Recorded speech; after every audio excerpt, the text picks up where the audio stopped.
Ephemeral creation. At this point, I perceive, therefore, that hope cannot be eluded forever, that it can beset even those who wanted to be free of it. This is the interest I find in the works discussed up to this point. I could, at least in the realm of creation, list some truly absurd works, Melville's Moby Dick, for instance. But everything must have a beginning. The object of this quest is a certain fidelity. The Church has been so harsh with heretics only because she deemed that there is no worse enemy than a child who has gone astray. But the record of Gnostic effronteries and the persistence of Manichaean currents have contributed more to the construction of orthodox dogma than all the prayers. With due allowance, the same is true of the absurd. One recognizes one's course by discovering the paths that stray from it. At the very conclusion of the absurd reasoning, in one of the attitudes dictated by this logic, it is not a matter of indifference to find hope coming back in under one of its most touching guises. That shows the difficulty of the absurd ascesis. Above all, it shows the necessity of unfailing alertness, and thus confirms the general plan of this essay. But if it is still too early to list absurd works, at least a conclusion can be reached as to the creative attitude, one of those which can complete absurd existence. Art can never be so well served as by a negative thought. Its dark and humiliating proceedings are as necessary to the understanding of a great work as black is to white. To work and create for nothing, to sculpture in clay, to know that one's creation has no future, to see one's work destroyed in a day while being aware that, fundamentally, this has no more importance than building for centuries. This is the difficult wisdom that absurd thought sanctions. Performing these two tasks simultaneously, negating on the one hand and magnifying on the other, is the way open to the absurd creator. He must give the void its colors. This leads to a special conception of the work of art. Too often, the work of a creator is looked upon as a series of isolated testimonies. Thus, artist and man of letters are confused. A profound thought is in a constant state of becoming. It adopts the experience of a life and assumes its shape. Likewise, a man's soul creation is strengthened in its successive and multiple aspects, his works. One after another, they complement one another, correct or overtake one another, contradict one another too. If something brings creation to an end, it is not the victorious and illusory cry of the blinded artist. I have said something, but the death of the creator, which closes his experience and the book of his genius. That effort, that superhuman consciousness, are not necessarily apparent to the reader. There is no mystery in human creation.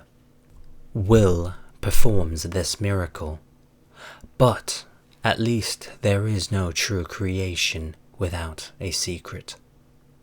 To be sure, a succession of works can be but a series of approximations of the same thought.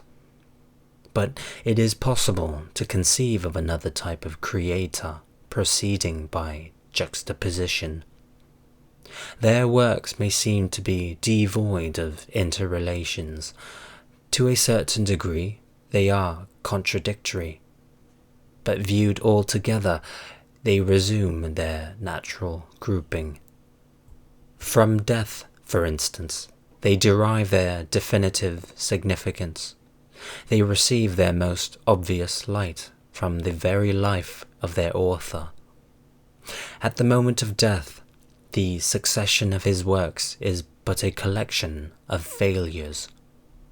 But if those failures all have the same resonance, the Creator has managed to repeat the image of his own condition, to make the air echo with the sterile secret he possesses. The effort to dominate is considerable here, but human intelligence is up to much more. It will merely indicate clearly the voluntary aspect of creation. Elsewhere, I have brought out the fact that human will had no other purpose than to maintain awareness. But that could not do without discipline. Of all the schools of patience and lucidity, creation is the most effective. It is also the staggering evidence of man's soul dignity. The dogged revolt against his condition, perseverance in an effort considered sterile. It calls for a daily effort, self-mastery, a precise estimate of the limits of truth, measure and strength.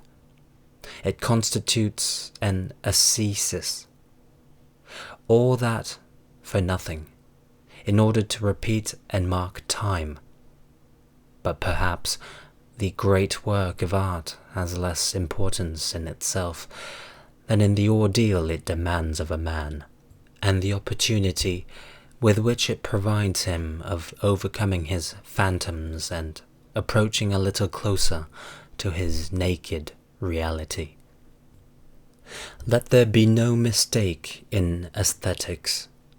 It is not patient inquiry, the unceasing, sterile illustration of a thesis that I am calling for here.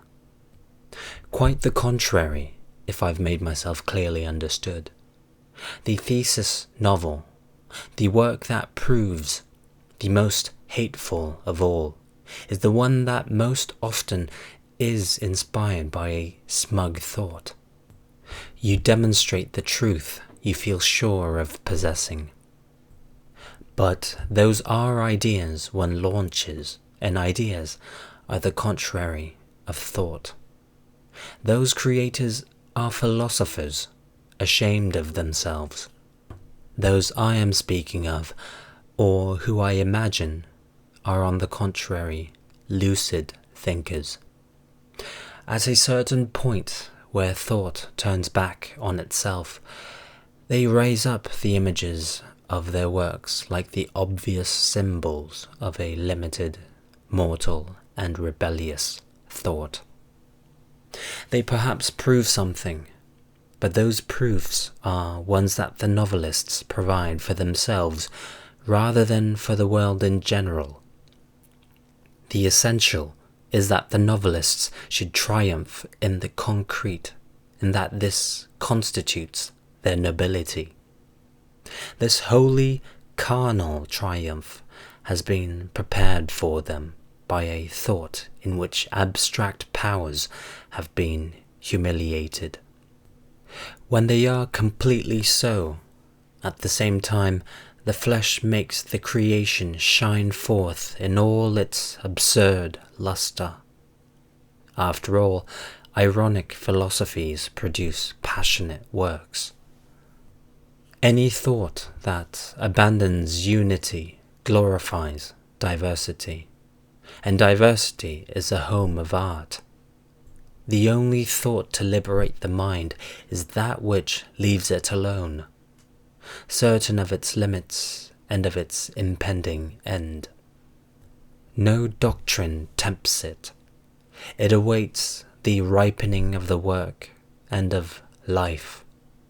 detached from it, the work will once more give a barely muffled voice to a soul forever freed from hope. Or it will give voice to nothing if the creator, tired of his activity, intends to turn away. That is equivalent.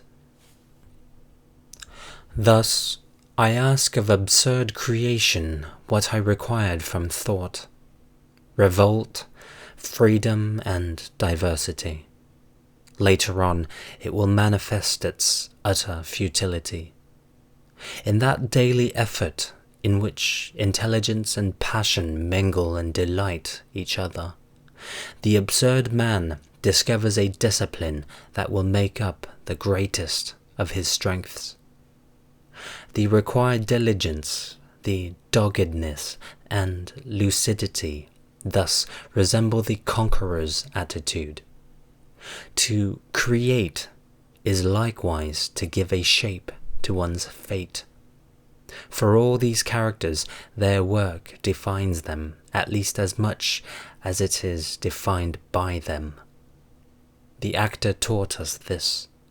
There is no frontier between being and appearing.